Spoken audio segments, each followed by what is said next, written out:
The history of Tarentum, Pennsylvania begins at a place known to the Shawnee Indians as Cowanwanek. Loosely translated, it means the place of the bull buffalo. In the 17th and early 18th centuries, the Bull Creek Valley, or Crick as we say here, was still grazing territories for thousands of American bison, as well as bear, elk, wolves, and other animals which have long since disappeared. In about 1728, hundreds of Shawnee refugees arrived in the Bull Creek Valley, situated on the west side of the Allegheny River, a large region known generally to native peoples as Alleghania. The Shawnee had been driven from their ancient homelands in eastern Pennsylvania by advancing English colonists. Headed by Chief Nukakana, the Shawnee settled at the mouth of Bull Creek. Eventually, it became the largest and most important of several Indian villages scattered throughout the region of the Allegheny and Kiskimanatas rivers. It was here in 1734 that Pierre Chartier, a part French, part Shawnee fur trader, established a trading post. Chartier's trading post was the center of the village, which was known for decades afterwards as Chartier's Old Town. Because of its location on the Allegheny River at the mouth of Bull Creek, Chartier's Old Town continued as a major crossroads village long after Chartier moved westward in 1745. Eventually, the conflict which had been raging in the eastern part of the American colonies for more than a century between English settlers and Native American tribes came to the Allegheny Valley. Increasing waves of white settlement and the taking of traditional Indian hunting grounds provoked natives, and incidents of violent conflict became inevitable.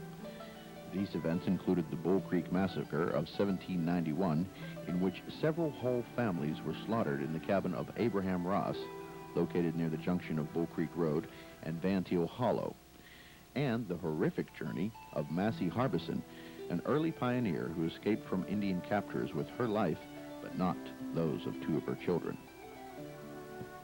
In the late 18th century, the west bank of the Allegheny River was largely a wilderness and still very much Indian territory.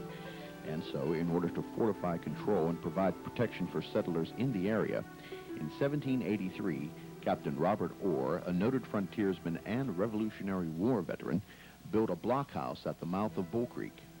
From this location for several years afterwards, Captain Orr and his brigade of volunteer militia led attacks on the natives.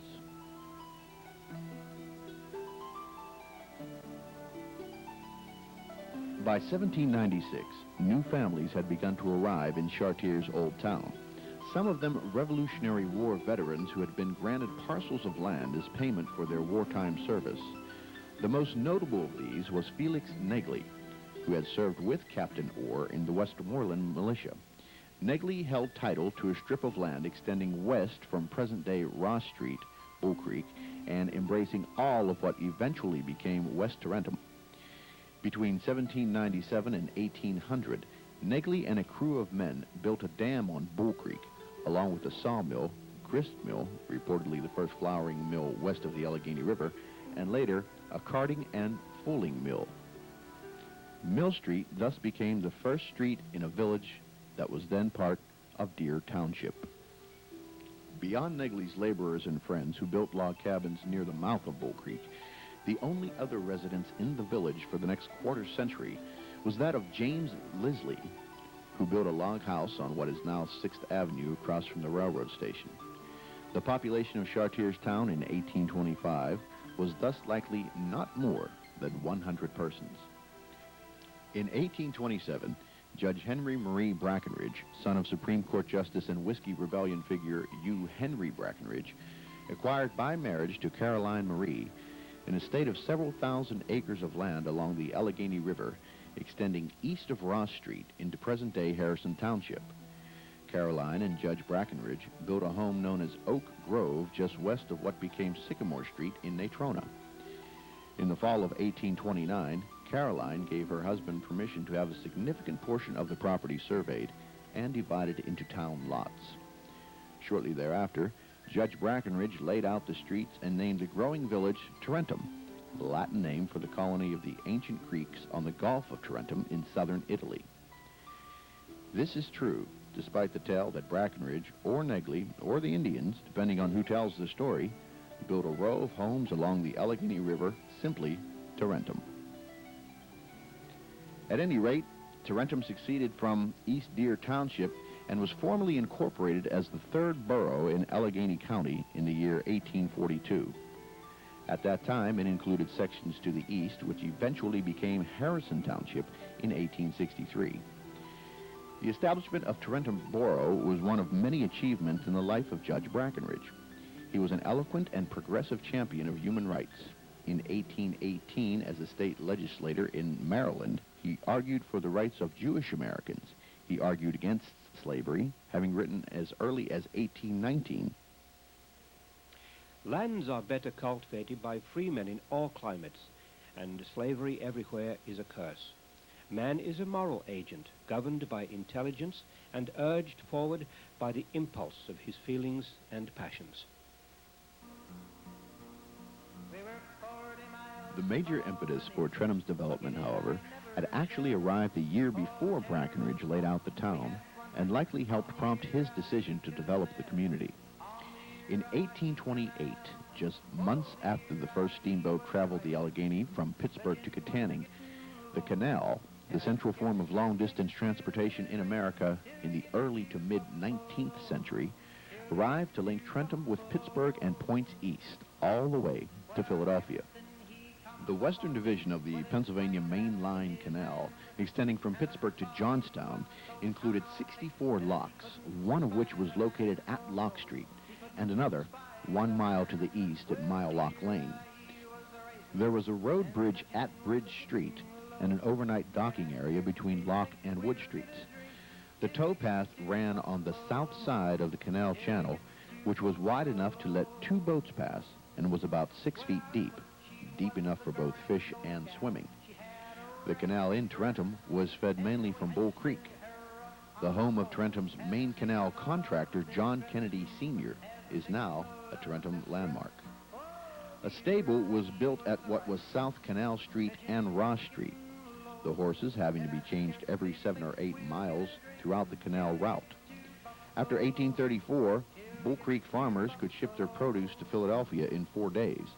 More commonly, farmers could pack up their goods for the overnight trip into Pittsburgh, a 25-cent trip, and arrive at the wharf in the morning for breakfast, and a day in the big city selling and buying goods.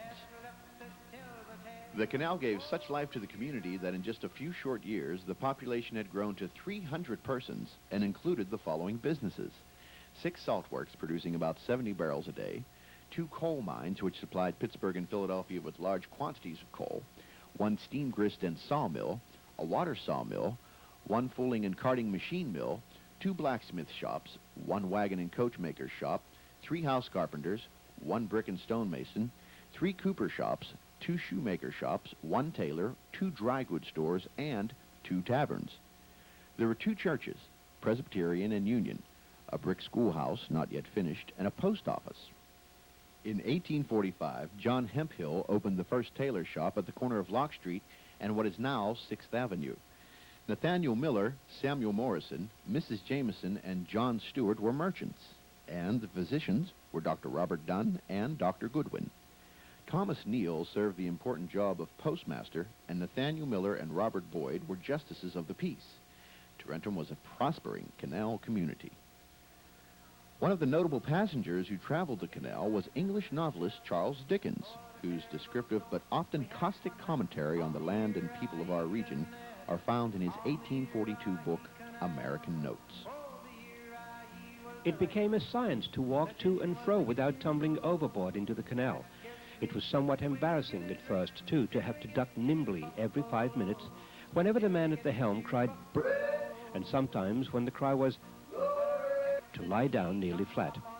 All night long and every night on this canal there was a perfect storm and tempest of spitting, and once, my coat being in a very center of a hurricane sustained by 5 gentlemen, I was fain the next morning to lap it on the deck and rub it down with fair water before it was in a condition to be worn again.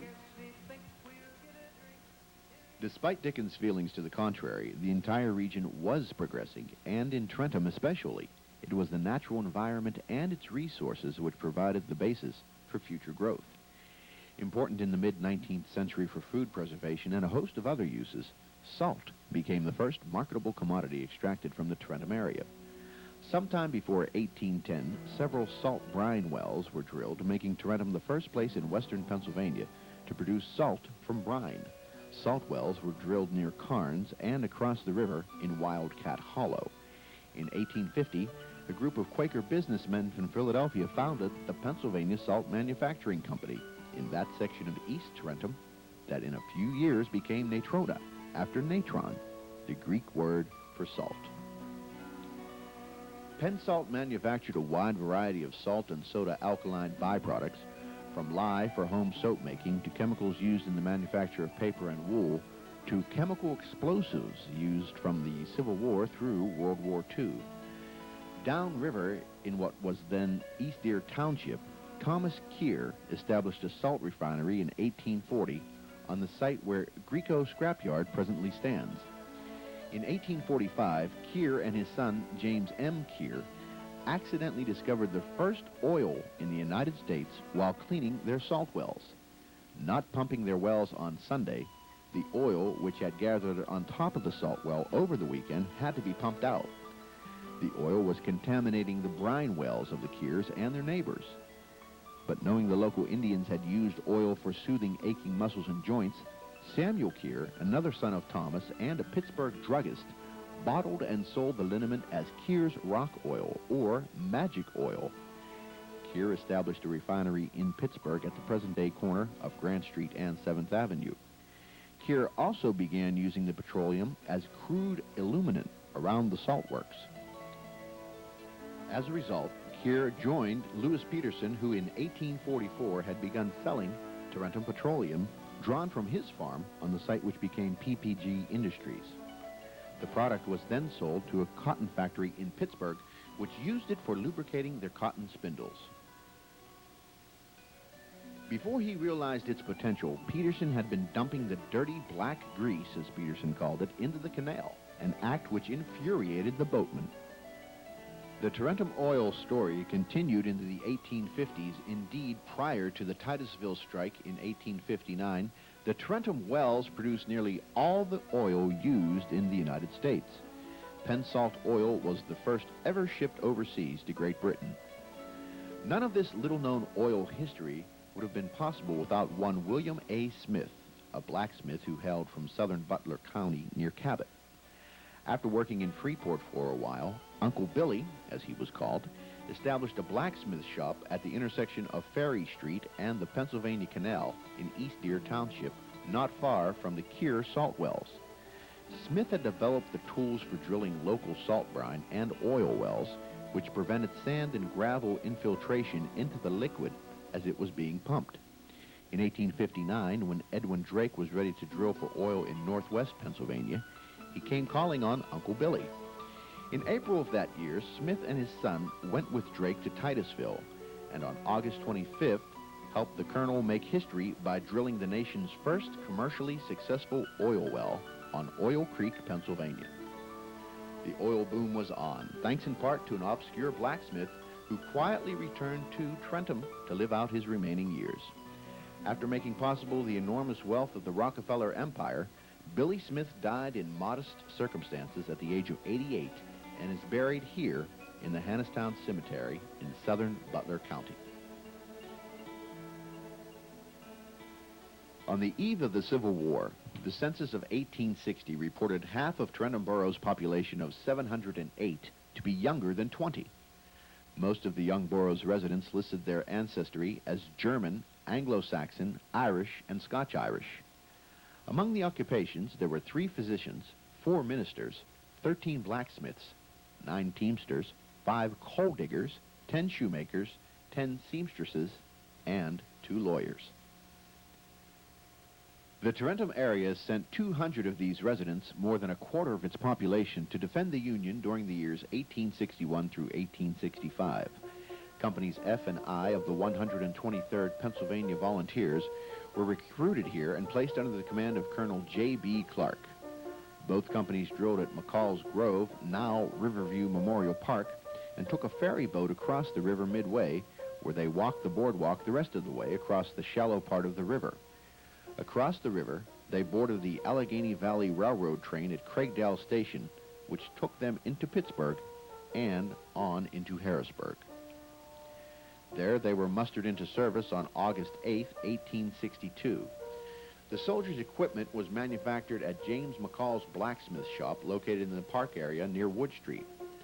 There are today more than 100 Civil War veterans buried in Prospect Cemetery in Brackenridge, including John McCullen, who was killed the second day at Gettysburg, and Eli Hemphill, one of many thousands of American soldiers who died of disease during the war. Years later, Robert McCall held a 25-cent bean bake to raise funds for the Civil War soldiers' graves.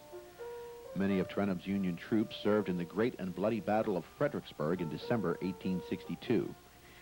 In 1917, the last local Civil War veterans gathered for this photograph outside the Tarentum Municipal Building.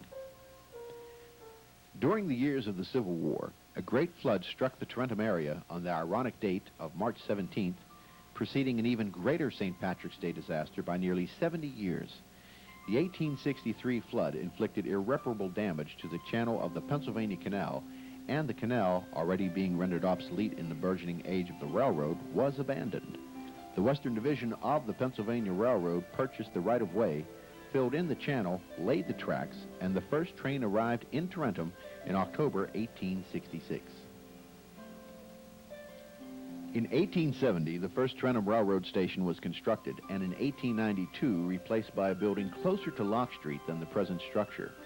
In 1915, after another disastrous flood in 1913, that station was elevated 3 feet, along with the tracks, and moved by teams of horses to the present location and remodeled, complete with landscaped gardens and an enlarged passenger station. Around the time of the Civil War, coal mining became the predominant source of fuel for residents and growing industries. The surrounding hills abound in coal, declared an early prospectus for the town's development. And it was true. Coal ultimately became the central fuel for nearly every major industry which developed in the region. Mining was very dangerous in the early days. It started just after the Civil War in this area. The earliest accounts we have of mining coal in the area are down at Fort Pitt, which was Fort Duquesne back in the early 1700s. They were going up to Mount Washington, mining coal, bringing it down to the fort in order to heat and do their cooking with. If one were to take a trip in 1918 up what now is 28, Route 28, and go from Pittsburgh to Katanning, you would notice that there are several valleys going up along 28, and up these valleys were several coal mines. They were employing anywhere from maybe 5 or 6 men up to as high as 1,000 men. And as you got further up into the valley, you have different places that started their businesses there, like PPG. These were all businesses, and these were all factories that were started because the coal is here. Coal was very important to this region. And if I were to sum up one word that started the Industrial Revolution in this valley, it would have to be the word coal. An old coal miner would always talk about redneck. He would get redneck inside the mine. One of the things he would do would take a piece of coal, he would wash it off out of his lunch bucket, put it in his mouth and suck on it to get rid of his heartburn. While salt and coal were crucial early resources, it was glass-making which ultimately identified Tarentum as a manufacturing center within what was known around the world as the Pittsburgh District, or the Workshop of the World. In 1874, the Lippincott Bottling Company purchased the lot at the corner of First Avenue and Bridge Street. Their plant was taken over by C.L. Flackis in 1879, which continued its operation until the 1930s. In 1884, 2 Pittsburgh area glass producers moved their works to the Tarentum area, Chaloner and Taylor Company and Richards and Hartley. A decade later, the Tarentum Glass Company was organized. For the next 25 years, all 3 of these produced some of the finest tableware and pressed glassware in the world. Glassmaking really was the reason for Tarentum's rapid growth at the end of the 19th century. The entire area, in fact, of Brackenridge along 6th Avenue between Mile Lane and Morgan Street was lined with glassmaking facilities. A lot of the glass workers came from Europe and some from other glass-making communities in the Pittsburgh area. At Flack's glass plant, workers would use a glass blower's pipe similar to this one to make bottles, often imprinting the name of a local druggist or a dairy on them. Because it was work requiring a great deal of attention to detail, Tarentum glass employed high numbers of women. In the days before child labor laws, too, there were a lot of young teenage boys working in the glass plants. Families needed every penny they could get. Often at the end of the day, workers would take some of their extra glass and they would fashion canes like this one, twisting and twisting, and they would carry these canes proudly in Labor Day parades, which were big events back then. These were symbols of the excellent craftsmanship of Tarentum glass makers. There is, in fact, Tarentum glass on exhibit at some of the finest museums in the world, the Smithsonian in Washington, D.C., the Metropolitan Museum of Art in New York City. There were more. In 1895, Fidelity Glass, which later became Atlantic Bottling Company, began making bottles. In 1892, the Tarentum Mirror and Art Glass Works, known as Heidenkamp, was established on West 7th Avenue near Center Street, later moving to Springdale. With the growth of industry and population in the 1870s, the need for financial institutions in the community became obvious. The First National Bank of Tarentum opened in 1875 and was located at the present site of the community library. Part of the national banking system developed after the Civil War, this bank issued a series of large-size banknotes. A few months later, the Kennedy Bank, located at the corner of Lock Street and Fifth Avenue, opened for business. By 1890, the Kennedy Bank closed and the National Bank of Tarentum had moved into the building. And then in 1900, the People's National Bank opened for business at the corner of Wood Street and Fifth Avenue, only to move in 1917 to larger quarters at the corner of Corbett Street and 6th Avenue.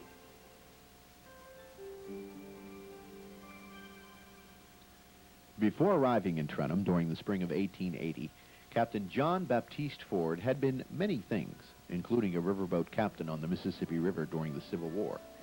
When he came to Tarentum, Ford possessed an interest in establishing a facility to manufacture plate glass.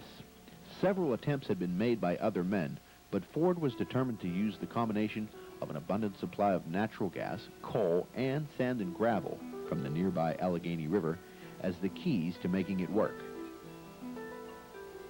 After going bankrupt in New Albany, Indiana, in his first efforts to produce plate glass in this country, he borrowed $100 from one of his workmen, and he parlayed that into a fortune. He took the $100 that he borrowed, got on a train with a glass sewer pipe under his arm. He owned the patent to this glass sewer pipe, and he was heading to New York City to sell this to the New York City officials who he heard were going to put in a sewer system. He sold that patent for something like $40,000. So from that $100, now he had $40,000. I'm always reminded of Ben Franklin walking into Philadelphia with a loaf of bread under his arm. Picture Captain Ford going to the big New York City with a glass sewer pipe under his arm. While he was on the train, he met General Fremont, a hero of the Mexican War. And we were not sure how he managed this, but he was convinced that he could sell land that America had won in the Civil War along the, not the Civil War, but the Mexican War, 1845, along the Mexican border. So he picked up another $20,000 in selling real estate. So now that he had parlayed that $100 into $60,000. At that point, he went to the New York bankers. Well, he'd gone to the Pittsburgh bankers first. They turned him down. He wanted to build a glass plant at Creighton. He believed this would be the best place because there was a new fuel he wanted to work with. That was natural gas. And he was probably the first person in the world to use natural gas in the production of plate glass. In 1881, Ford, having teamed up with Pennsylvania Railroad official John Pitcairn, started construction of the New York City Plate Glass Company, later changed to the Pittsburgh Plate Glass Company, Works 1, in nearby East Deer Township. It was complete in 1883, and Works 2 in Tarentum was also soon online. The PPG Works became the first successful plate glass manufacturing facility in the United States and the first major industry of any kind to use natural gas in production. Although he respected the work ethic of the local people, Ford knew he had to bring in skilled craftsmen from Europe who knew the art of glassmaking, and so he did, recruiting heavily from Belgium, and thus began the settlement of West Tarentum and selling of lots on that side of town. Thus, the establishment of PPG not only made industrial history, it literally gave life to the west side of town and to the growing villages of Height and Creighton, both of which had essentially been farm country since the days of Felix Negley. Further, the immigration of Belgians greatly enriched the ethnic heritage of the borough. Unlike many of his industrialist contemporaries, Captain Ford was not only a great philanthropist, he was by all accounts a true friend of working people. He donated the $50,000 necessary to build the Allegheny Valley Young Men's Christian Association. On November 14, 1891, more than 1,000 PPG workers from Tarentum and Creighton traveled to Ford City, many on PPG sternwheelers. They went there for the purpose of unveiling a statue to Captain Ford, which they themselves had paid for. The statue served as a lasting tribute of the feelings that workers had for Captain Ford. As Captain Ford neared the end of his life, he recalled, "My relations with labor are among the great consolations of my old age. There never was a man who worked for me that was unwilling to return to my employ. I have always believed in making the man in the factory your equal." By the turn of the century, there were a number of major industries in the Tarentum area. They included not only the glass factories, but the Tarentum paper mills, the Shoup Bronze Company, Penn Iron and Steel, a planing mill, and a cigar factory, among others. One industry figured into the formation of a town. In 1901, the borough of Brackenridge, then known as Avenue, PA, was created out of Harrison Township because of its resistance to an impending temperance statute which would have hurt its main industry, the Old Anchor Brewery. Perhaps the most significant for the general development of the whole area was the formation in Brackenridge of the Allegheny Iron and Steel Company. Work was plentiful but dangerous. The hours were long by today's standards. Steelworkers, PPG glass workers, and miners worked 12-hour days, 6 days a week, and a 20-hour shift every 2 weeks. There was no union organization in a place known to union organizers at the time as Black Valley because of the harsh anti-union stance of most industrial employers. Nevertheless, these factories drew thousands of immigrants to the Tarentum area, primarily from southern and eastern Europe, and later from the American South. They settled on the west side of town, a section which was soon thereafter referred to as Little Europe, or the Catholic side of town. Germans, Italians, and finally Slovaks settled heavily in West Tarentum and established their own churches, fraternal clubs, and grocery stores. Conroy Way was known pejoratively as Hunky Alley because of the predominance of Slovaks who lived there. I remember one day playing as kids, and one of us called somebody a dumb hunky. Well, my father happened to overhear this, and to this day I've never seen him react quite that way. There was this deep-rooted sadness and bitterness in his eyes. Growing up in West Tarentum, he could remember the way others, especially outside the community, often looked down upon and discriminated against the Slovaks and other so-called foreigners in town, despite the fact that they worked as hard in the mills and mines as their more established American counterparts. I guess that's the story of American immigration. The established Americans resent the newcomers, their language, culture, skin color, fear they might take their job.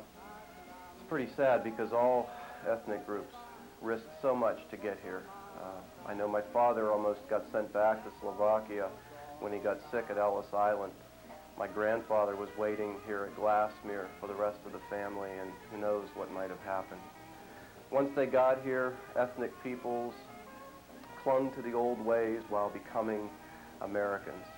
They gardened together, and they rode the trolleys together, worked together. Kids played games that most of my generation, never heard of. They gardened and prayed and sang together. There was a sense of community, I think, that most of us can only imagine. The people brought with them from their native lands not only a strong work ethic, but deeply held spiritual beliefs and cultural traditions. Oftentimes, these were woven together, as in the case of St. Clement's well-known Slovak choir, or Sacred Heart's Corpus Christi sawdust carpets, a tradition which was transplanted from the Black Forest of Germany to the German congregation at Sacred Heart by Holy Ghost fathers during World War II. Initially, it was a way of vividly praying for an end to the war, but the tradition took hold and continues to this day. In the latter part of the 1910s, African Americans began fleeing the repression of the American South and heading north in search of greater freedom and opportunity. In the Pittsburgh area, many of those who took part in the Great Migration, as it was called, arrived by way of recruiting agents sent on behalf of mining and steel companies. Unbeknownst to them, black Americans were brought into the region as strike-breaking scabs who were to take the jobs of white immigrants in the mines and mills. This was evident during the Great Steel Strike of 1919, known in the newspapers as the Hunky Strike because of the large participation of unskilled immigrant labor in the strike. On the eve of this historic struggle, which was the first attempt to organize the steel industry since the infamous Homestead Battle of 1892, Fanny Sellens and Joseph Strzelecki were killed by uniformed gunmen of the Allegheny Coal and Coke Company on a hillside in West Natrona. Blacks used as pawns in the conflict were settled across the tracks in an area known as Wayman's Way, and in Brackenridge on Clay Street, known affectionately as the Street, both of which were clearly segregated from the rest of their communities. Upon their arrival, blacks established the Bethel African Methodist Episcopal Church on Wayman's Way. Communities I remembered, most of us lived around the church and what we called Wayman Row, and it was called the Bottom, really. And they were row houses, and we all lived around there. Most of them, I'll say most of them, because everyone did not live there. But that's when they recruited from the different states. Those were the houses that were available to them. And so it was, as we remembered as children, we didn't know that we were segregated, but we remember just being a close-knit community. We went to the schools that were there, 3rd Avenue, 2nd Avenue, those places, but we always came back to where we lived. And that's where we played, and that's where we just spent our lives until we were 18 or so and left. You know, even those who went to the service, that's where they all lived, you know, so you just accepted it as that. But it was a good life, I think. Although generally welcomed, European Catholic, Jewish, and African American immigrants to the Alikiski Valley were met with some fierce resistance, especially during the 1920s at the height of the Ku Klux Klan resurgence in America. Recollection of people telling me that there was a Ku Klux Klan. The Eastern European people, immigrants rather, lived in West Tarentum with the blacks, and it was a direct distinction between West Tarentum and East Tarentum, and where we could go and where we could live. When blacks first came into Tarentum, West Tarentum, they lived on West 7th Avenue, but little by little they were taken out of those homes and were forced down into what we now call Wayman Row. And in recollecting and hearing people talk about the Ku Klux Klan, how they were against Catholics and against blacks, and you knew that you stayed in West Tarentum except when you went to the schools, and you were not accepted in what they call the East Tarentum section of the town. You know, but that was just, you just knew that. You know, no one had to tell you. You just knew where you were supposed to be staying. In the 1920s, the Tarentum Telegram reported occasional cross burnings above the hills of West Tarentum, Creighton, and across the river. As elsewhere in the country, the goal was to strike fear into the hearts of those deemed to be different. It was a time when an immigrant struck by a streetcar or hurt in the mill would simply be described as the foreigner.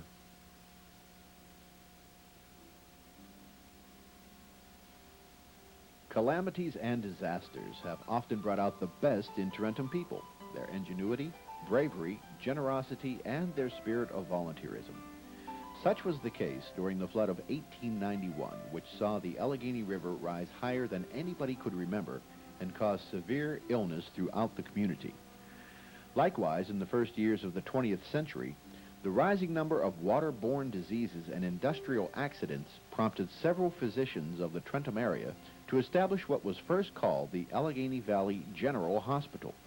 Formally launched in 1906 by a group which included benefactor Henry Morgan Brackenridge, Dr. George M. Getz, Dr. William Arnold, and Mr. Frank H. Clay, the hospital began service on January 28, 1909 in the Barr residence on 2nd Avenue. Quickly outgrowing that building, in October 1909, the hospital group purchased the large residence on West 7th Avenue, originally built by Captain John B. Ford. Remodeled by the firm of Sefton and Myers, the new Allegheny Valley Hospital opened in August 1910. It was at this location that the first class of the Allegheny Valley School of Nursing graduated in October 1914. However, this structure would also soon prove too small, and plans were underway by 1915 for the construction of a new hospital. Led by W. Lester Daddy Walker, the community responded with an outpouring of financial support, large and small, prompting Sam Hazlett to remark, "It was the first time in the history of the valley that this community got together on one thing for longer than 10 minutes. Awarded a loving cup for his leadership, Daddy Walker commented, "One individual does not make a community. It is perseverance and all going in one direction that counts." The location selected for the new hospital was in the Campton section of Harrison Township near the old Tarentum Fairgrounds. The building design chosen was that of Pittsburgh architect Preston Dollar, who later designed Grandview School, the People's Bank, and the American Legion Post 85. On June 12, 1919, 40 patients were transferred to the new hospital. Beyond those already mentioned, among the outstanding doctors who served the community, Dr. George Galbraith, Drs. McCartney, Anderson, Chapman, Borison, C.L. Leidick, and McComb. Dr. Nan Latimer produced important research in the field of cancer. Dr. Marlon Webster Howman was a pioneering industrial surgeon for PPG and Allegheny Ludlam.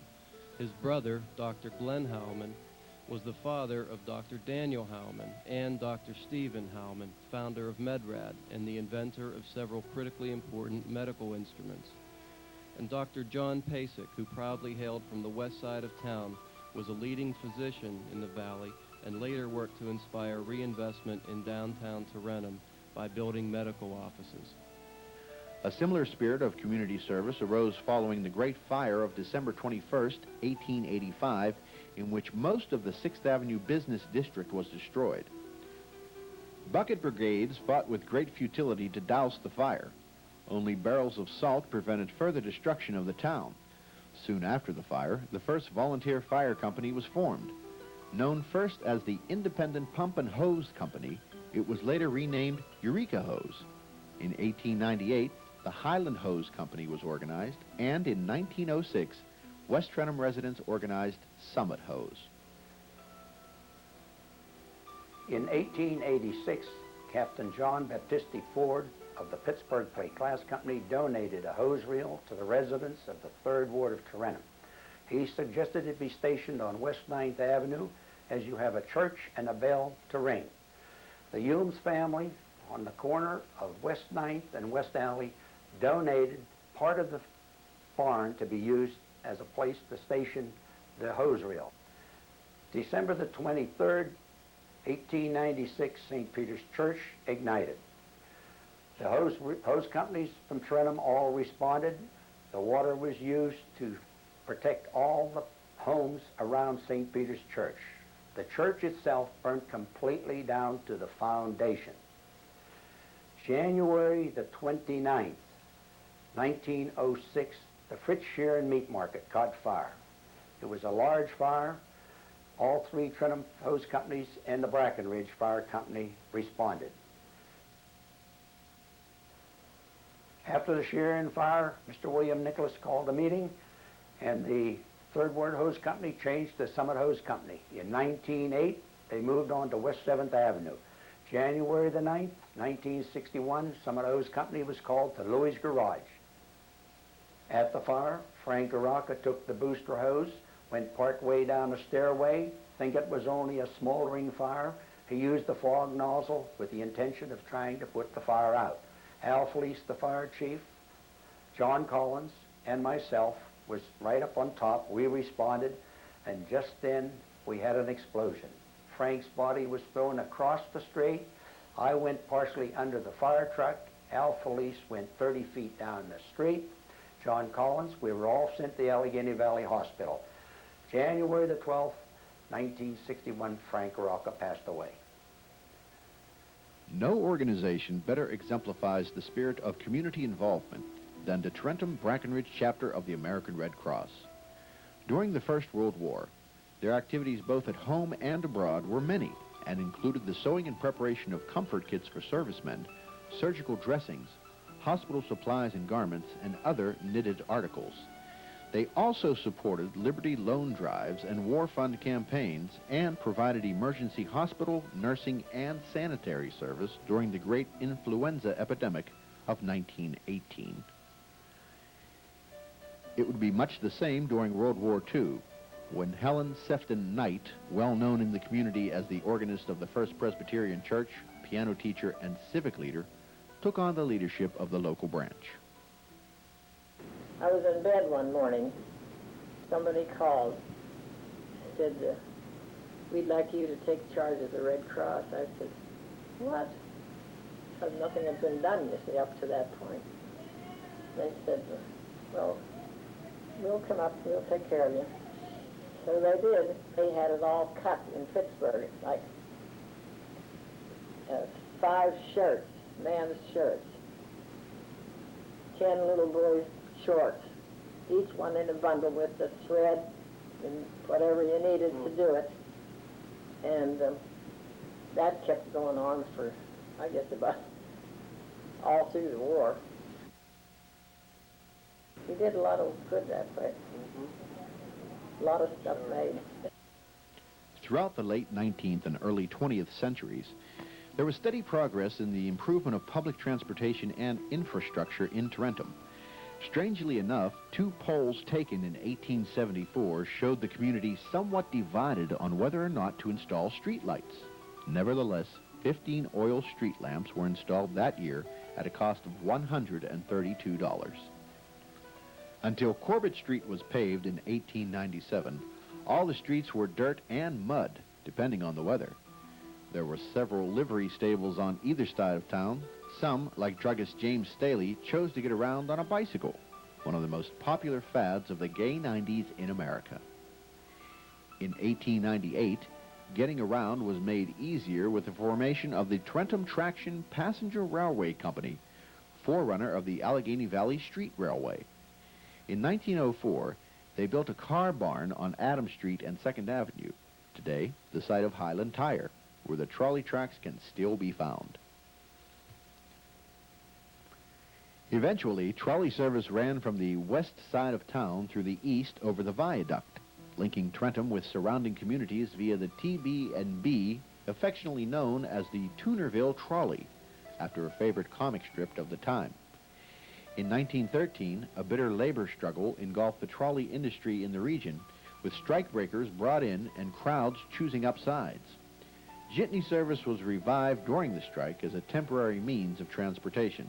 Richard Curry Essler's poem, The Toonerville Trolley. When I worked summers at Allegheny Steel, my daylight shift in number 3 finishing department was from 6 a.m. to 6 p.m. at 40 cents an hour. So I had to catch the 5:30 a.m. trolley at the west end of the streetcar line near Stockdale Hardware, corner of Ross Street and 7th Avenue. She careened out 7th Avenue into the pink sunrise, stopping once at the double-track bypass, where we waited for the westbound car from the Morgan Street Barns.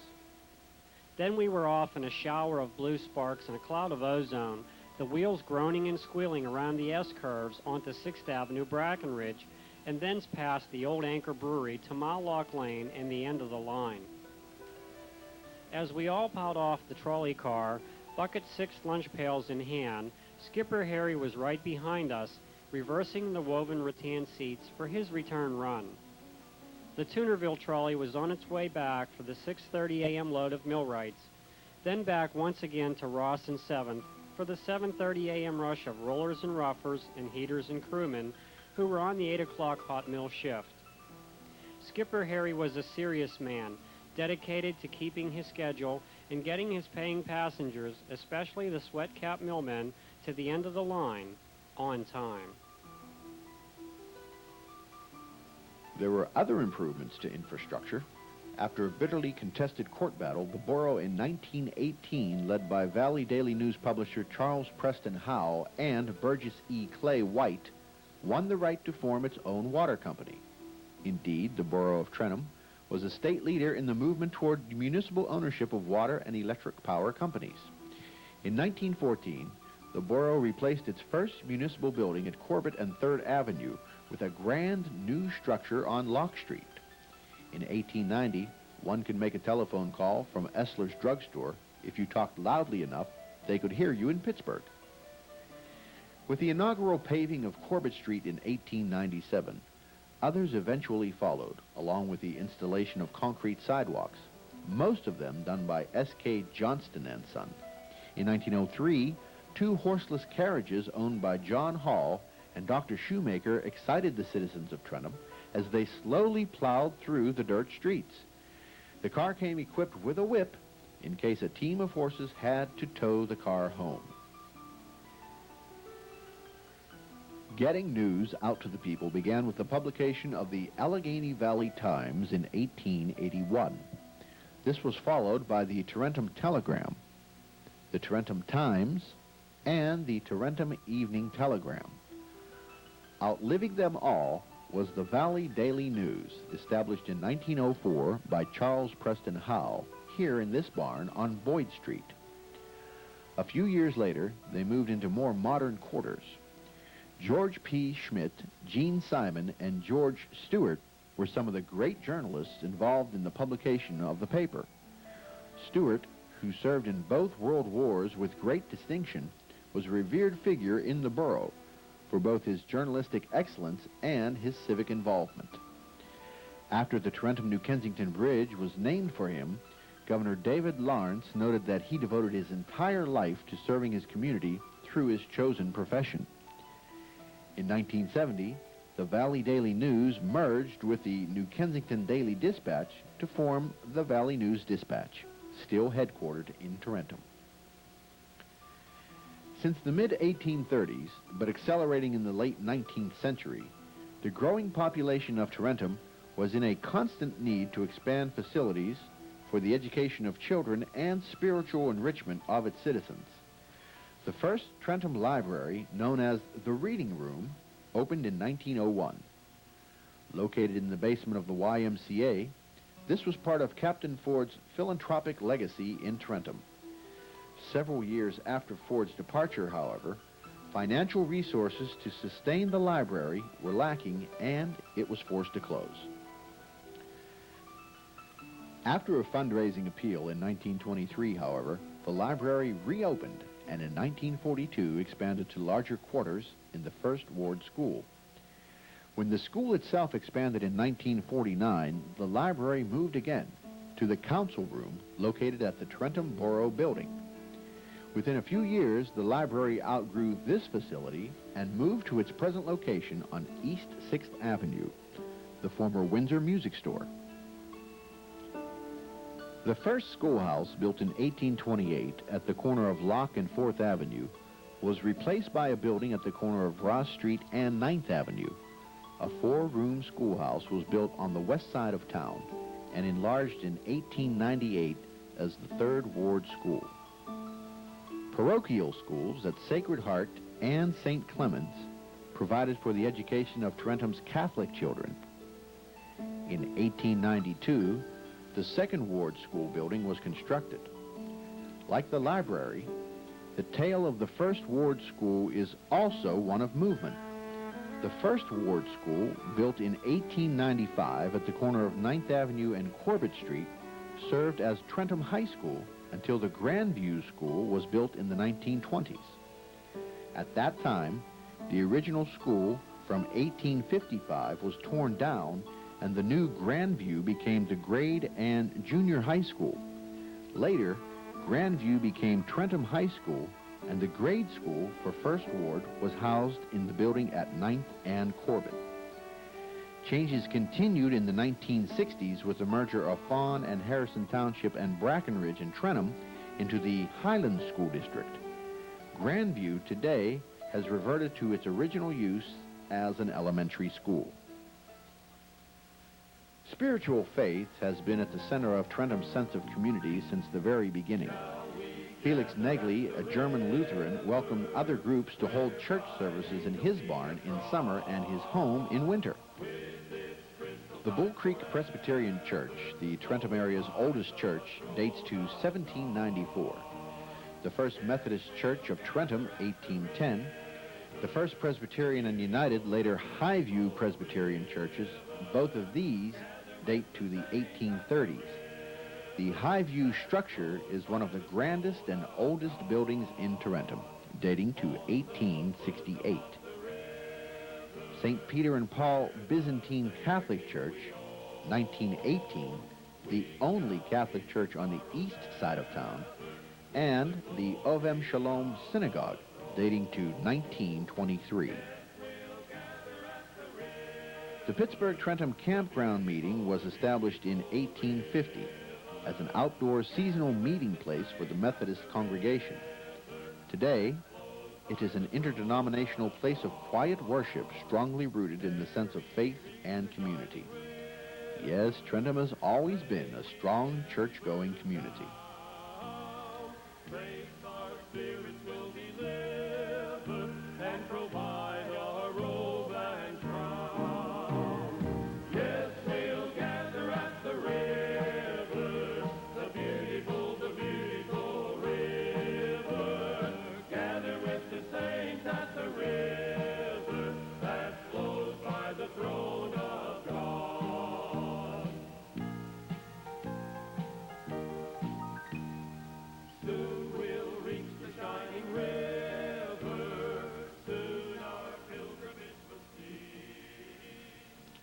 Music also fed the soul of Tarentum people. Organized in the late 19th century, Tarentum's Keystone Band was nationally recognized and played at the funeral procession of President William McKinley in 1901, who incidentally was assassinated by Leon Chuckles of Natrona. Similarly, the Drum and Bugle Corps of the American Legion Post 85 won numerous national competitions for its performances. Tarentum native Sandy Mason has written songs for some of the most well-known country and western performers in Nashville. Business, industry, culture, spiritual faith, musical tradition. Yes, in the first years of the 20th century, Tarentum was entering its golden age. There were other famous persons either born in Tarentum or who made their contributions here. Evelyn Nesbit was born in a home at the corner of Lock Street and 3rd Avenue. Evelyn went on to be a very well-known actress starring in the Ziegfeld Follies, which toured the greatest theaters in the country around the turn of the century. She returned to her hometown years later to appear in a play. Unfortunately, Nesbit's real fame came in 1906 when her eccentric and wealthy husband, Harry K. Thaw, shot and killed Evelyn's ex-lover, Stanford White, one of the most famous architects of the era. Thaw's trial of the century, as it was dubbed, exposed subjects of sex and proper marital relations which had been taboo in the Victorian age. Nesbit was portrayed in the press as a femme fatale whose actions somehow contributed to the death of Stanford White. Less infamous was the great Albert Kennedy Rosewell, known affectionately as Rosie. Born in Alton, PA, his family moved to Tarentum within his first year, and Rosie always considered Tarentum his hometown. The Rosewells lived at 518 Fifth Avenue when Rosie lost his father at the age of 13 and went to work at Flaccus Glassworks. In 1909, he attended the Pittsburgh Pirates home opener and rarely missed a game after that. In 1936, he became their broadcaster, a post he held from 1936 until his death in 1955. As the voice of the pirates, Rosie was uninhibited and imaginative in the homey and sometimes unorthodox turns of phrase. Here's Rosie with guest commentator Bing Crosby in April of 1948. Just taking over the pitching chores for the Chicago club. He's a right-hander, and Ralph Kiner will be the first man to face him. Late last year was in there with an 11-10 record, 11 wins and 10 losses. Big, you've been doing a grand job. I don't dare trust myself to this. Come right back. Don't you think they're tired of my monotonous No, I never get delivery here? You I can know stay that. right in there, Big. Well, I'd like to see Ralph improve a little off his showing so far this afternoon against Rush. He couldn't do much, although he hit a hard smash to left field, which is taken by Aberson. He's facing Doyle late now. Maybe he'll do a little better. And he does. That's a home run. That's the first one. He's going down, Minnie. There it goes, clear right over the scoreboard. Over into Shenley Park, a round tripper for Ralph Kiner, his first of the 1948 season. Oh, did he? Let's hope that it's the first of 61. And that'll bring a gallon.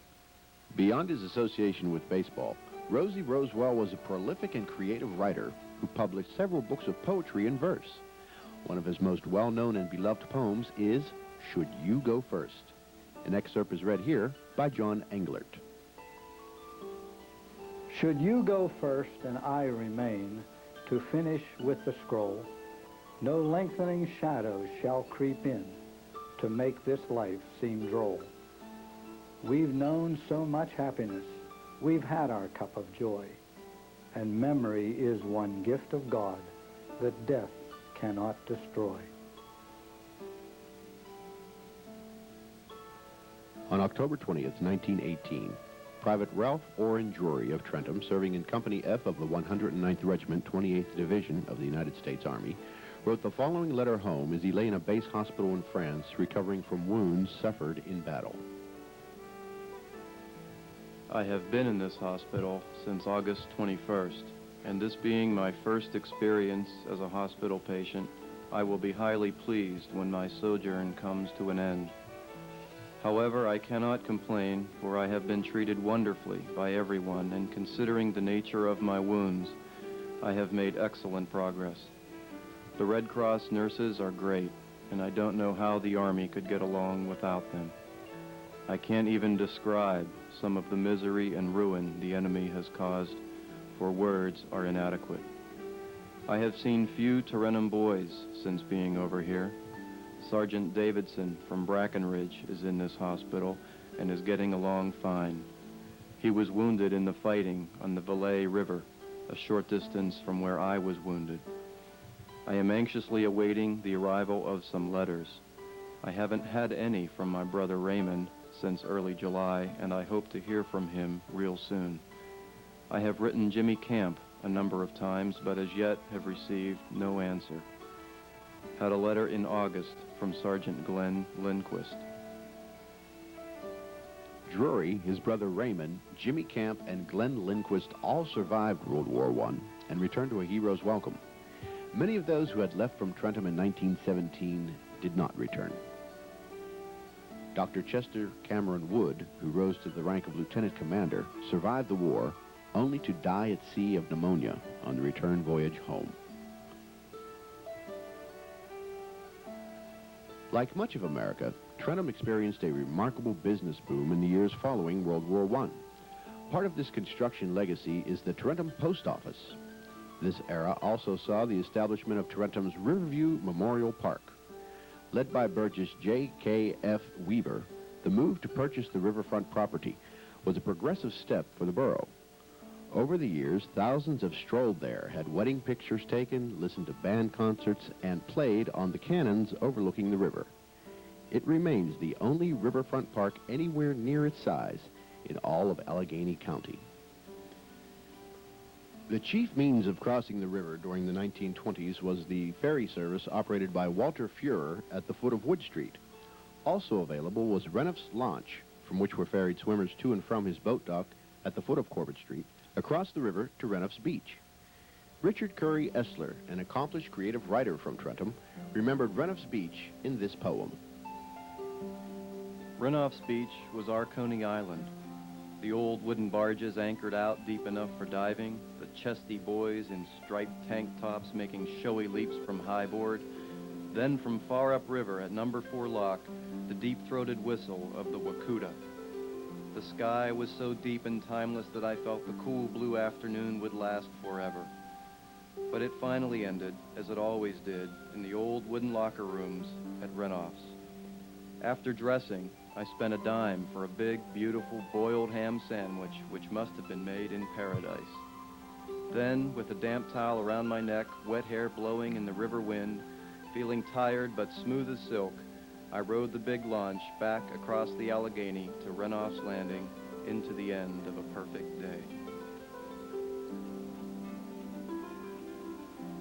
In October 1929, the business boom, which had sent America roaring through the decade, came to a screeching halt with the collapse of the stock market. The impact in Trenton, as elsewhere in America, was profound. Local industries laid men off by the hundreds, and businesses put out signs saying, "No help wanted." The First National Bank and Trust Company, like thousands of banks around the country, closed its doors. The Great Depression held the Allegheny Valley in its grip for the next decade.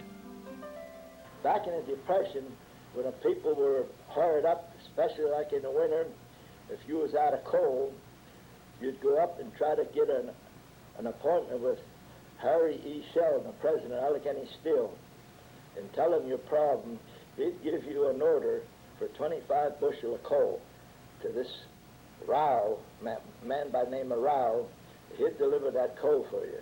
Or if you went up there and your children didn't have pants or shoes, he'd give you an order to go to Harry Benefit's clothing store on Brackenridge Avenue, and Mr.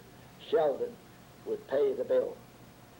We had a relief station on Brackenridge Avenue down there where Garrett's roofing is, a furnace and roofing. That used to be where you used to go and get, during the Depression, you got the surplus food or whatever they call it. The WPA and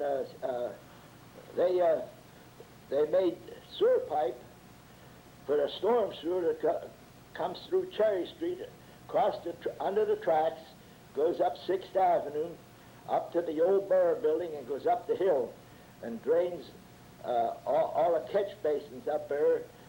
When you get big storms in that, it takes all that rainwater down into that storm sewer down to the river. And they also helped, after the 36 flood, they helped remodel the fire departments up there in a borough building because it was damaged by the high water. They built all the Argonne Drive, all that stonework along the hill there, going up Argonne Drive from Natrona. That's all done by the WPA. And they also made the football field up at Harbrack. And then they did a lot of work inside the school building, the WPA. They built a water plant up there. If you go up there and look at it, it's a WAP project. They have their stone right above the windows there. They made that new water plant for Trenton Borough. Yeah, the football field stadium down in Trenton. They put the bleachers in there. Before that was all wooden bleachers. Then during the Depression, they put them bleachers in.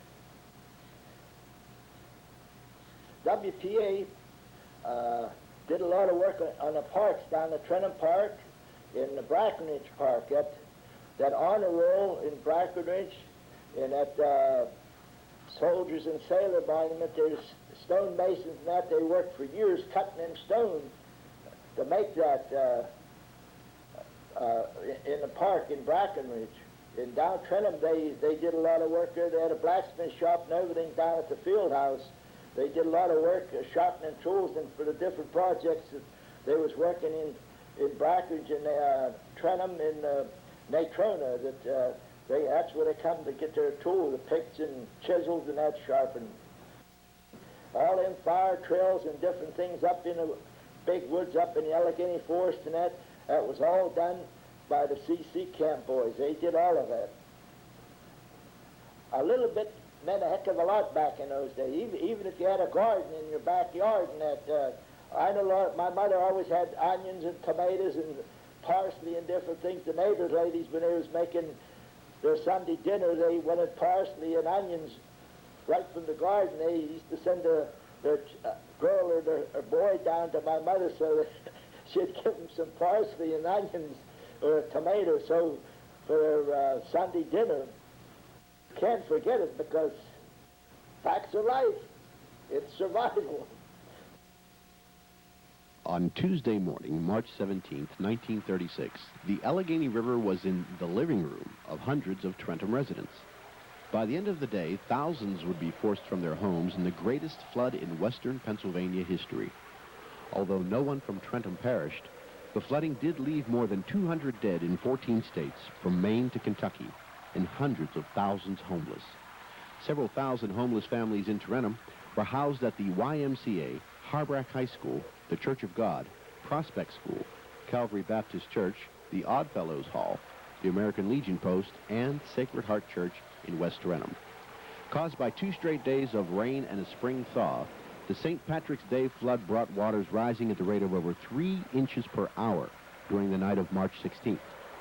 The waters crested on Wednesday the 18th at 42 feet, covering the railroad tracks and East 6th Avenue in Tarentum. 45 persons had to be evacuated by boat from the Unger building at 5th and Ross Streets. On West 6th Avenue, one man fled to his attic, desperately trying to survive the rushing waters. He was rescued when a hole was cut through the roof to free him.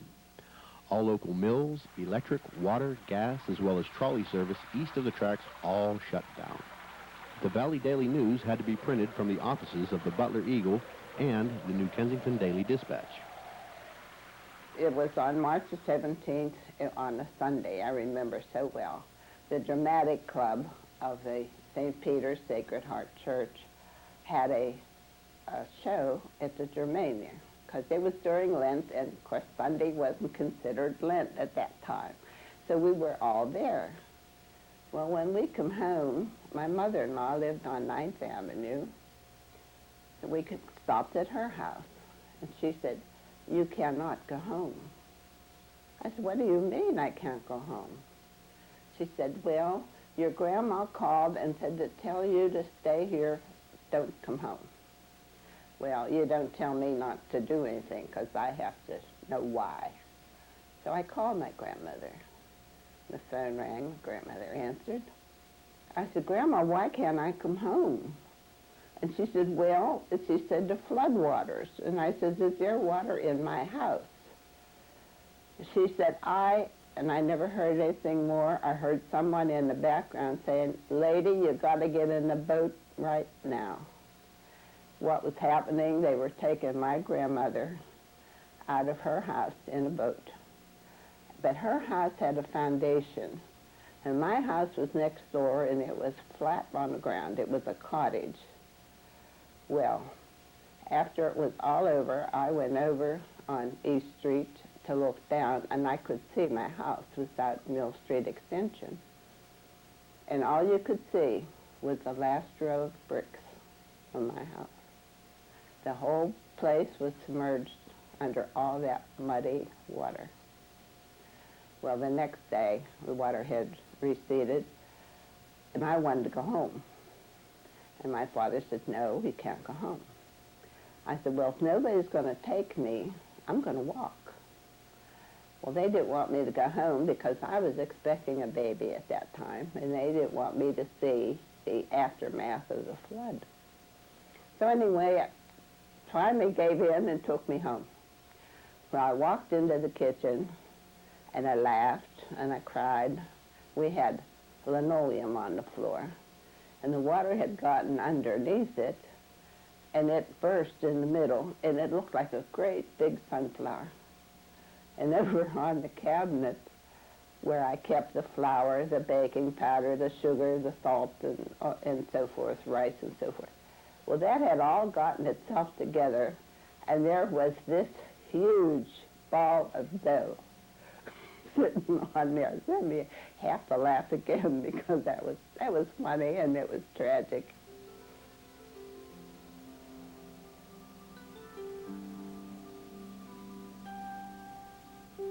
Ooze and desolation described the scene in Tarentum.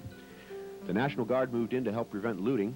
300 men employed by WPA, Works Progress Administration, arrived to assist with the cleanup. The Red Cross was mobilized once again and was invaluable in assisting local citizens with an infinite array of needs. The Great Flood of '36 forever gave new meaning to the celebration of St. Patrick's Day in the Alikiski Valley. When the United States entered the Second World War in December 1941, the Trenton-Brackenridge area sent nearly 2,000 men and women overseas in an effort to defeat Hitler and the Axis forces. I was a member of the 2nd Ranger Battalion, and we landed on D-Day at a place called Pointe du Hoc in Normandy, France. Our mission was to knock out 6 155-millimeter guns, cannons, that could have killed a lot of troops on Omaha and Utah beaches. As the Ranger assault craft neared the beach and the high cliffs, 100-foot cliffs, which we had to climb, all hell broke loose.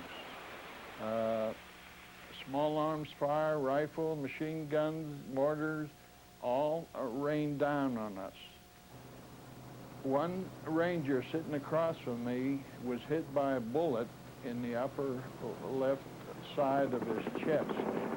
I wanted to get up and help him, but we were told if a Ranger gets hit or wounded, don't pay any attention to him because you have a job to do. In a few seconds, you'll be getting off the landing craft and you have to get to the shore to perform your duties.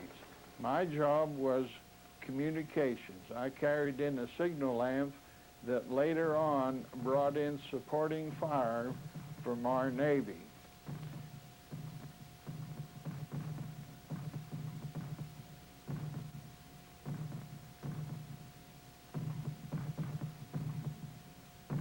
I was very proud to be a part of this mission at Pointe du Hoc, Normandy, France, because we knew we had a job to do to destroy Hitler's army. And this was the beginning of the end, they call it, the landing in Normandy. And it gives me great pride that I was a part of that. And we live in a free world today because so many American soldiers fought on those beaches and throughout Europe. At home, food was rationed as coffee, meat, and butter were purchased with food stamps. Gasoline was hard to come by. Victory gardens were planted. Local industries, whose shop floors and offices were stocked heavily with women, worked overtime to produce the necessary steel, coal, glass, paper, chemicals, and aluminum to help win the war. Allegheny Ludlam received an E flag for excellence in production from the government. Service flags with a star on them were flown in windows of families who had lost a loved one in the war. Sister and mother pins were worn by those who had a family member in the service. A large honor roll erected at the corner of Corbett Street and 3rd Avenue was dedicated on May 2nd, 1943. The names of all Tarentum boys who served in the war appeared on the roll. It was later replaced by a monument in Trentham Park. When the war ended, the centennial celebration planned for Trentham in 1942 was held in 1947, and the American Legion Post 85 designed the interior of their ballroom as a memorial to the returning veterans and those killed in battle. A team of designers from Pittsburgh Plate Glass, led by Albert Van Dyne, the father of KDKA newsman Wayne Van Dyne, sandblasted these maps and emblems with edged neon fluorescent lighting as a striking memorial. Also in the stairwell of the building, an artist or artists who left only their signature, RMR, painted this mural, a vivid expression of the effort made throughout the valley to win World War II.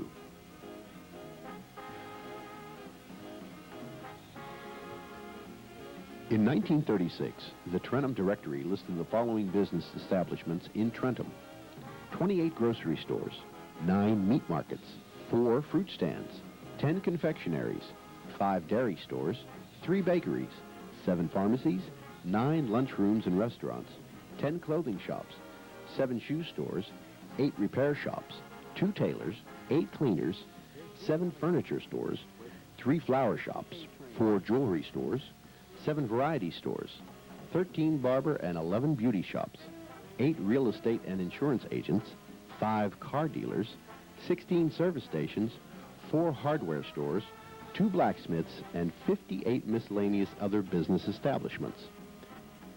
Trentham's population was at its peak of more than 10,000 citizens, and business was booming. Several years ago, my mother received the following letter. Was riding through West Trentham this AM, and a flood of memories came rushing through my mind. Remember Dennis's Bakery, where they made those delicious sponge cakes? How they always smiled and called each person by name. Never was a good bakery like that anywhere else. Then, just a little further down on the corner was Jim Mertlin's father's drugstore, where he employed as many young people as possible. Just keep going on down the street with me, Catherine. Do you recall Ryder's Fruit Market and Colligan's Candy Store, where they used to give you a little brown bag with a lot of candy for a penny? Now we're almost down to Altani's insurance business, and there was at one time a 5 and 10 cent store called Christie's. Now what I recall of the stores on West 7th Avenue were Motosicky's Jewelry, Summery's Hat Store, Praco's Grocery, Friedman's Furniture, Steve's Shoe Repair. Then in the second 200 block was Klein's Beer Distributor, Bard's, Ryder's Bakery, the Grand Theater, Butler A&P, Mainz's Drugstore, Schottenheimer's Funeral Home, and in the 300 block, Painter's Drugstore, Painter's Dry Goods, which carried everything that you would ever want. Davidex Restaurant, Rico Barber, Penn Auto Parts, Baymondi's Shoe Repair, and after Painters moved out, then a Sparkle Market. We didn't have to leave West Trentham for anything at all. Even with all this, West Trentham residents did most of their shopping, as most others did, in the great hub of East Trentham's downtown district. I remember Trentham back in the early years during the war and right after the war, when it was such a busy place that actually when you went through the stores, you had to go through sideways. It was like elbow to elbow. Especially Murphy's was one of the big stores, and they had a clerk at every counter. Nowadays, when you go into Murphy's in the latter years, you have to bring it up to the door to check out, where one clerk will do it.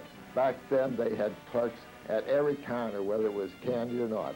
I was a stock boy, and I was busy, always bringing something downstairs, and my wife worked the one counter.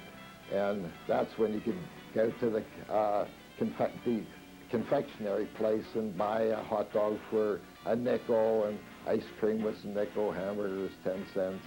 On the street, or especially a Friday and Saturday, they had a policeman that stood in the middle of 6th Avenue and Corbett Street directing traffic to keep it moving.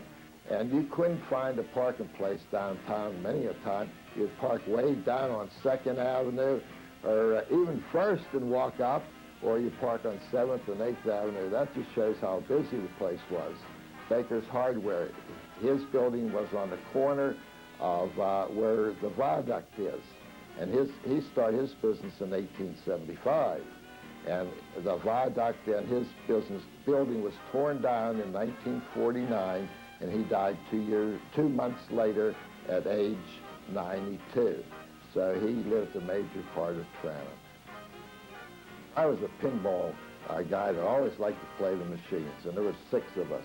We always went to the Grill, which was on 6th Avenue, the Star Confectionery down on 5th Avenue, Henry's, which was down in right there before you get into West Trentham. That was a good place on a Saturday night. And of course, the YMCA was really bustling on a Saturday night. The teenagers had a dance upstairs. And as a teenager, I always had something to do. You had 2 bowling alleys, which one was below the Harris Theater, and a bowling alley above the Pelvis Theater. Boating was a great thing back in the early days. Now, let's remember, television didn't come in until 1949. In fact, the first show I seen on television was June 17th, 1949, and they had a set up below them in the Mason building, it was Miller Brothers. And everybody came to see the first TV program. One business which began quietly in the post-war years would make history. After working several years at Allegheny Ludlam Steel, Don Oberg was determined to launch the production of precision carbide steel tool and dies. He did so here in this small building on 3rd Avenue in 1947.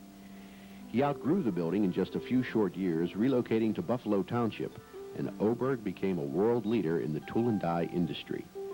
Several of his employees would later start their own tool and die companies, including John Vecchi. For entertainment, one might go to one of Tarentum's many theaters. In 1886, the community's largest commercial building, known as the Oppenheimer Building, was erected at the corner of 5th Avenue and what is now Corbett Street. The structure was originally graced with 2 prominent towers which were removed in 1919. The Opera House, located on the 2nd floor, was used for vaudeville and Indian medicine shows. A skating rink and dance hall were built in the building's rear, while stores like J.C. Vogel's occupied the 1st floor. A year or so later, the Alhambra Theater opened on a lot near East 6th Avenue and Ross Street. Tarentum's 2nd Opera House was an even grander structure. Located on Corbett Street between 6th and 7th Avenues, the Tirico Opera House opened in January 1906 and had a seating capacity of 1,200 and a stage larger than any theater between New York and Chicago. The name of the Opera House was changed to the Nixon in 1907 and then the Harris Theater in 1926. Although the first talking motion picture in Tarentum was held at the Nixon on July 9, 1913, the first movie theater in town was actually located on the 1st floor of the Masonic Temple building. Later on, the Boyd Family Orchestra played here frequently.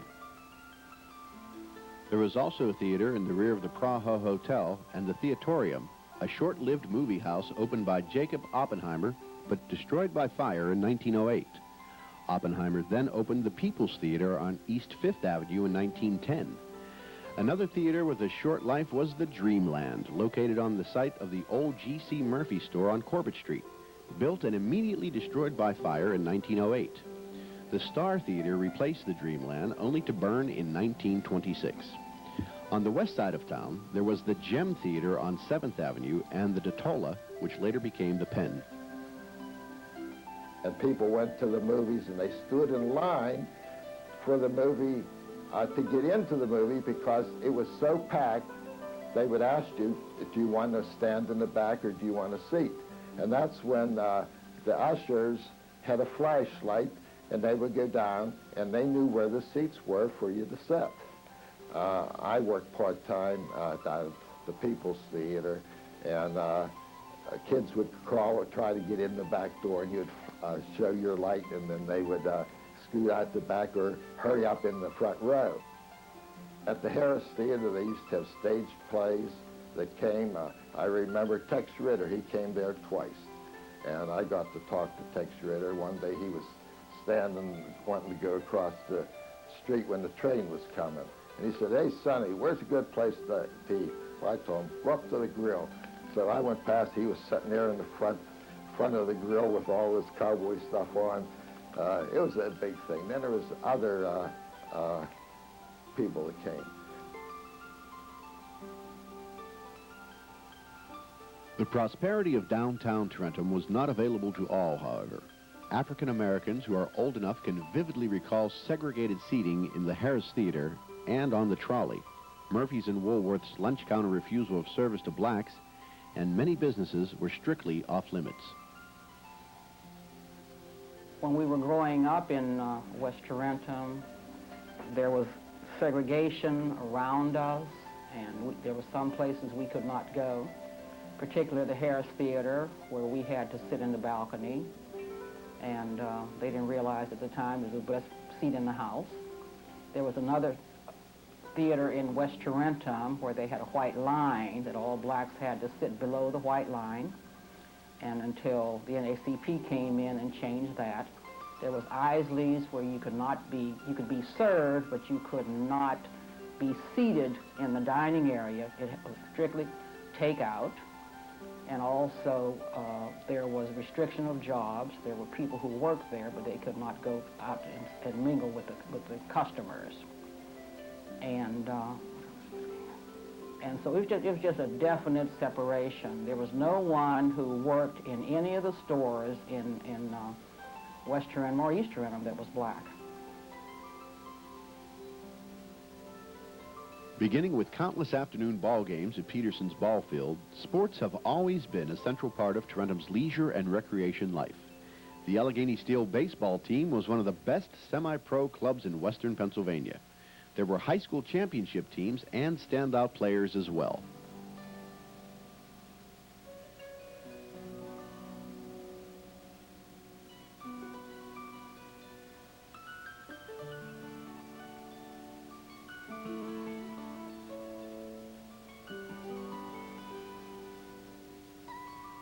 Among the great individual stars and coaches in Tarentum's past are Heine Wiesenbaugh,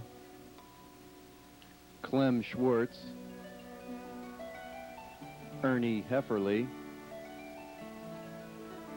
George Neese, Mel Klein, Chris Warner, and John Drescher. Tarentum High School won local basketball championships 3 years in a row, from 1923 to 1927. Many residents can still recall the undefeated, untied football team from the 1940 season. The Tarentum Redcats were coached that year by John Drescher and beat Mount Pleasant Ramsey with a dramatic fourth-quarter touchdown to win the WPIAL championship. More recently, in the final year before the merger into the Highland School District, the 1968 Tarentum basketball team won its first and only WPIAL championship. Led by Coach Ted Timoshenko, the Redcats beat Albert Gallatin in the championship game played at the Pitt Fieldhouse. Players on that team included Skip Gio, Tony Przenica, Chet Teklinski, Norm Moser, Bruce Nichols, and Dennis Johns. After recovering from a broken wrist suffered as the starting quarterback the previous football season, Gio starred for the Redcats in the finale, scoring 31 points. The Redcats' victory was the final crowning achievement of Tarentum sports history. Several events of the 1950s and 1960s, which appeared at the time to be leaps forward for Tarentum's progress, in the end helped turn the borough's business section on a downhill slide from which it has not yet fully recovered. For decades, Allegheny Valley residents longed for a bridge across the Allegheny River north of the one in New Kensington. At the time the Natrona Lock and Dam were built in the late 1920s, there was much discussion of a bridge between Natrona and Brayburn. Ultimately, through the efforts of local businessmen, the Allegheny Valley Chamber of Commerce and State Representatives Kenneth L. Leidick and George D. Stewart, a bridge connecting Trentham with New Kensington and Arnold was the preferred route. After decades of engineering and several years of construction, on February 26, 1952, the Trentham Bridge was open for traffic. The opening of the bridge occurred as yet again men from Tarentum and the surrounding areas were halfway around the world fighting, this time in Korea, in what was termed a police action, but which sure looked like war to the hundreds of thousands who served and the 23,000 Americans who died there.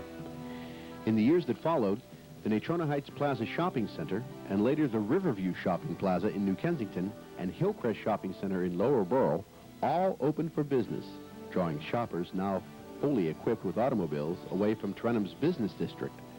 What happened to cities and small towns across America in the post-war years occurred in Tarentum as well.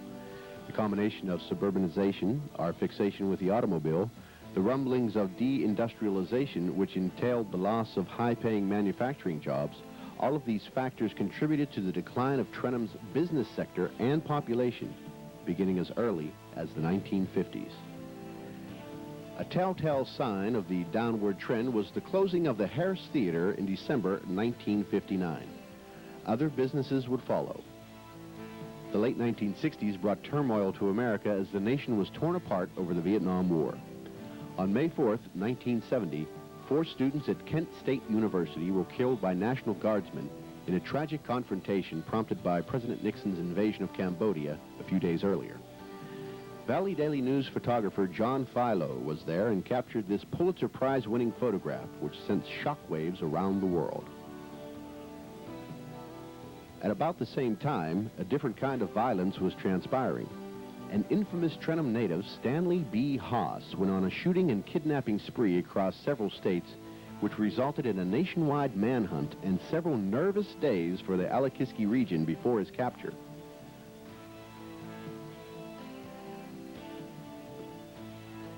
In the late 1970s and early 1980s, Trentham Borough, along with an organization calling itself the Pride in Trentham Redevelopment Corporation, or PIT, launched an effort to revitalize the borough. The centerpiece of PIT's work initially was the Trentham Railroad Station, which had been closed for years and was purchased by the borough's Parking Authority in 1981. The Trentham History and Landmarks Foundation worked to place the building on the National Register of Historic Places. And then PIT, together with the borough, facilitated the restoration of the structure. It is now an historical showplace and fine restaurant. In the same way, businessman George Gatto purchased and restored the former YMCA building and relocated near his new motorcycle business, a 50-style diner. In 1986, led by attorney Alexander H. Lindsay, the Allegheny Valley Expressway was completed. The missing link of this highway had extended from Natrona Heights to Creighton and required extraordinary engineering to complete. Bulldozers cut into the hills of West Trentham. Bull Creek was covered with what some called the largest culvert in the world, and the Bull Creek Valley was filled in with enough dirt to fill Three River Stadium 4 times. The progress was achieved through the completion of the expressway, but did cause the severing of the community of Job's Hole and the Mill Street Extension area. Although time and developments have taken landmarks from us, many remain vital parts of our community. These are the physical reminders of not only what once was, but of what can be again.